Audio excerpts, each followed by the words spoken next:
Chetney's like the gnomish world's most interesting man. Well, that's burned into I don't the skull normally now. drink beer, but when I do, I get fucked up.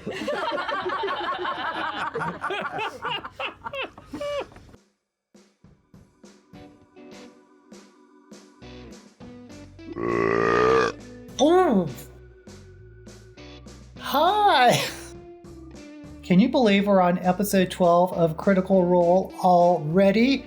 Crazy, right? I am the BookTube Goddess, the #1 drag queen booktuber on YouTube. And I love watching Critical Role and analyzing the episodes in terms of story, so there will be spoilers. We've talked here before about info dump episodes, our beloved combat episodes, investigation episodes, even shopping episodes, but I had not imagined we would get a makeover episode.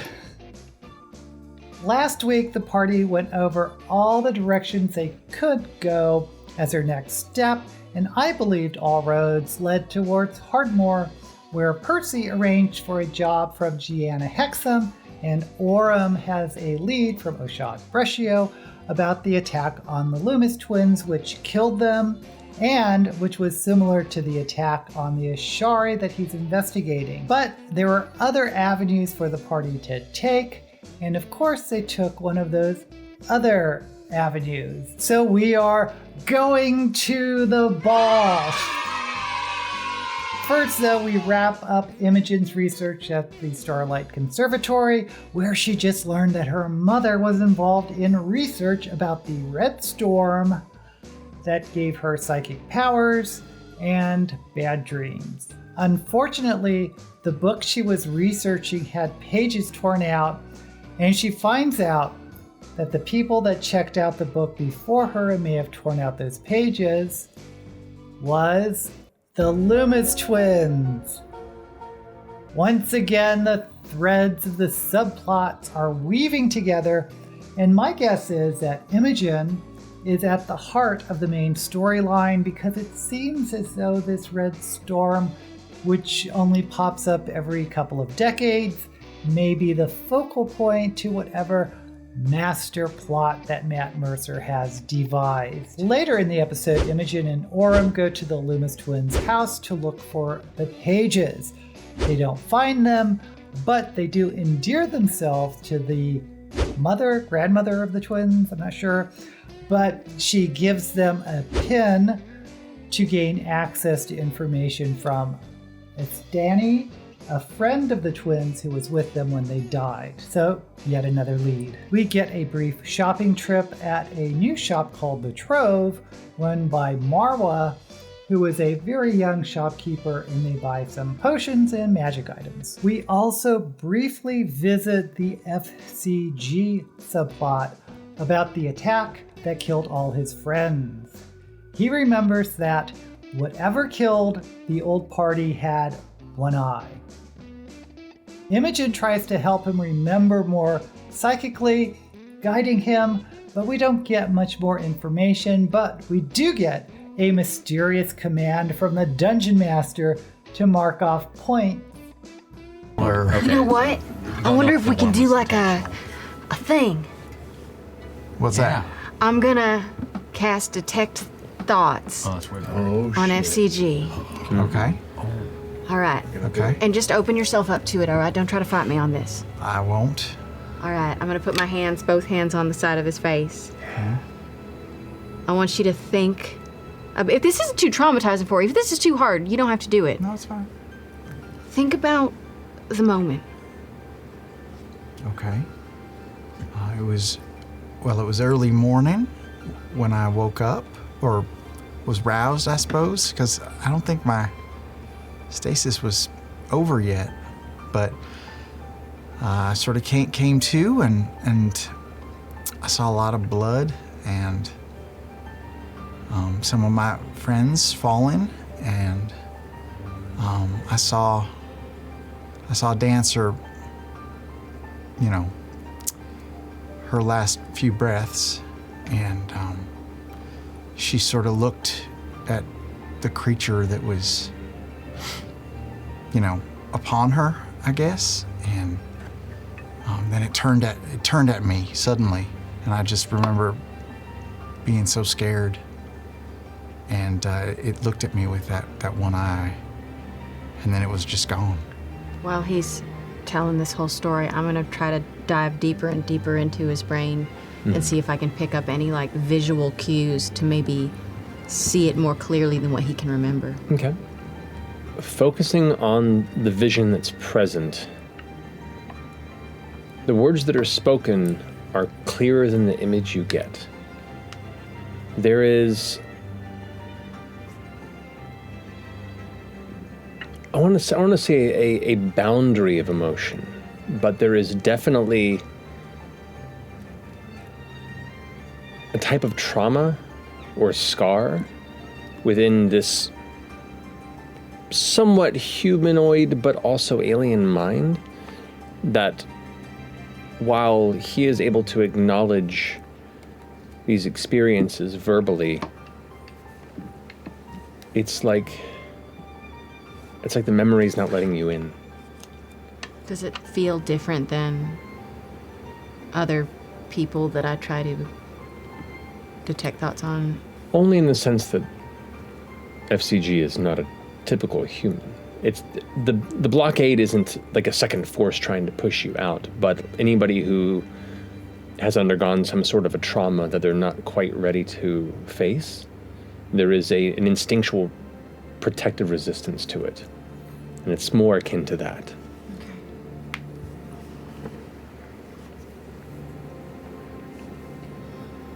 Yeah. Did you get anything? No. Mostly just what you were saying.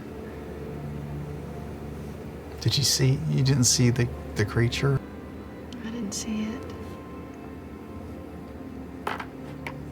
I've never tried to do something quite like that before, but I'm sorry I put you through it. No, it's fine. Sam. No. You take 2 points. What did I do? You didn't do anything.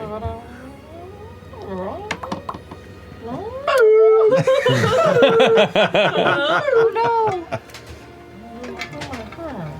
Alrighty. Just roll a couple death saves. I'm unconscious. No. You're fine. Okay. Nobody, well, other than Matt and Sam, nobody has any idea what these points are.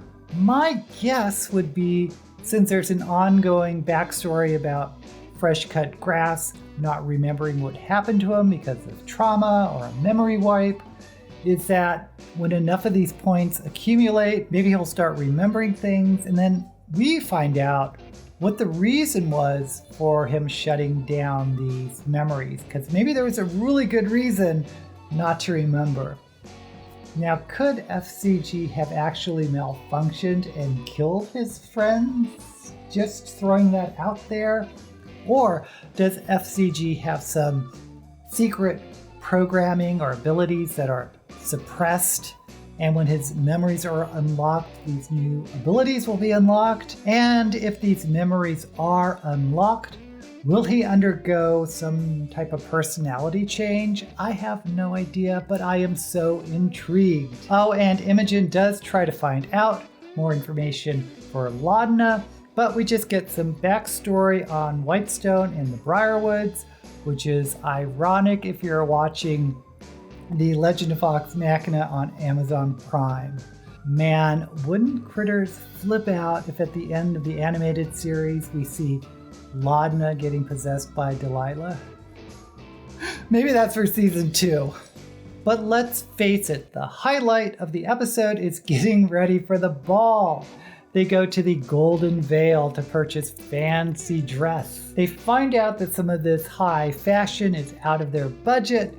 Chetney ends up buying a dress because reasons. I'll revise my order. I don't need the cloak or the hat because the markup got crazy. 85 of you nuts! Do you have any just single, women's dresses? Sleeveless so I can put the vibe out and let them see the guns? That can be arranged, yes. That's nice. And yeah, sure enough, there are a number of dresses that could match what you're looking for. What are you looking for, Yeah, Travis? just like a single dress, one piece, kind of goes down to the floor. One piece. But I can tell, I can like, Single dress. It's a t-shirt dress. It's just I don't know, dress piece. Pieces as possible. Is that I'm what's just going on going right for now? the single garment. Color of preference? Oh, silver, like my hair. oh my god. Gorgeous. Let me see what I can find. Or white, some Midsummer people just say it looks white or gray. Yeah, there is a dress that is found, once again, made more for a dwarvish individual, so it's a bit baggy, but it can be tightened or tied inward if need be. Yeah. It definitely hits that kind of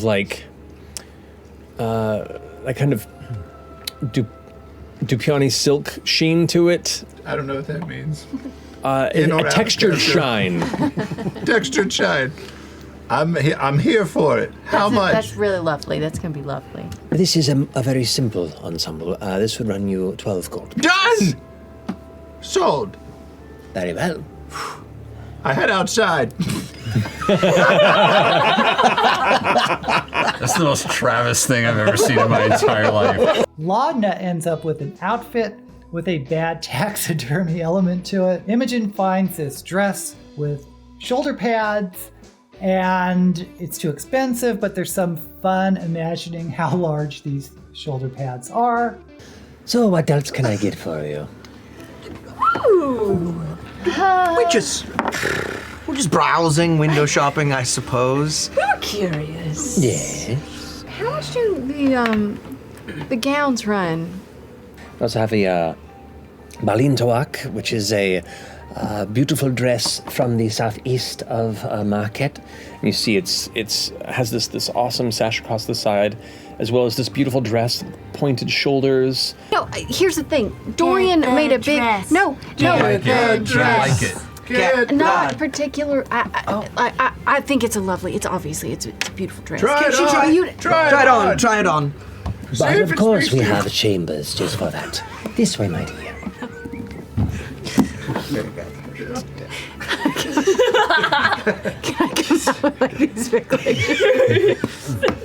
How does she You know, I just We're playing dress up and there's nothing there. Yeah, they're not like bladed shoulder pads. They just come to a nice point. Legion of Doom. World of Warcraft style armor shoulder pads. Yeah, it's Fully wild pictured World of cauldrons. Warcraft,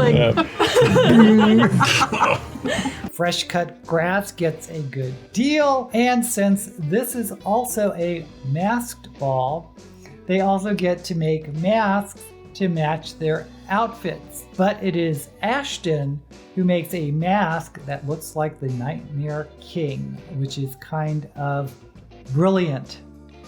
You know what else would be brilliant? If you'd like this video and subscribe to my channel. Finally, they meet up with Lord Eshtaroth to go to the ball, but Lord Eshtaroth reveals that he has a goal for them to do when they get there. He has a ring that is the exact replica of the ring worn by Armand Treshy, the rich noble merchant who hired the Nightmare King to experiment on Gurge and sow chaos in the city. The mission of the party is when they get to the ball, they have to swap the fake ring, which has a magical tracker on it, with the ring that is currently on his thumb.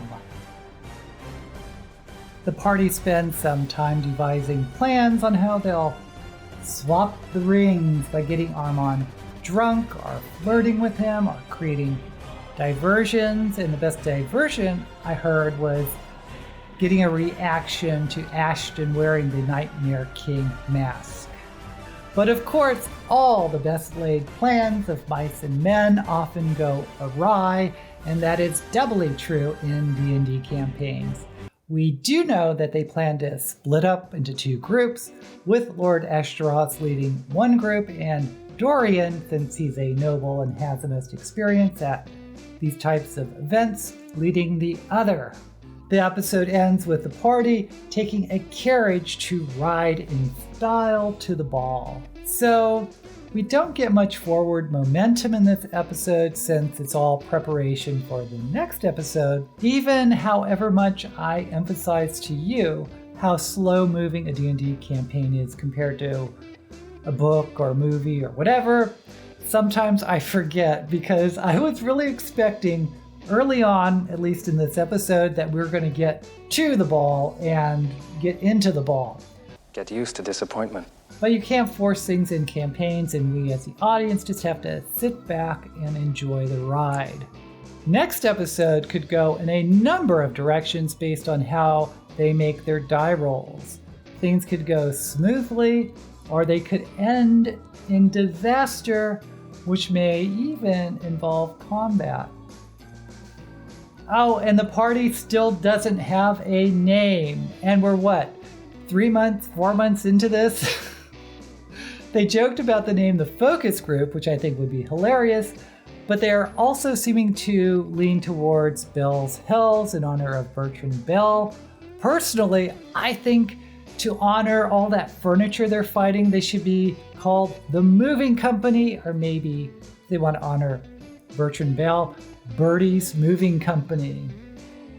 Or how about just the Bell Company?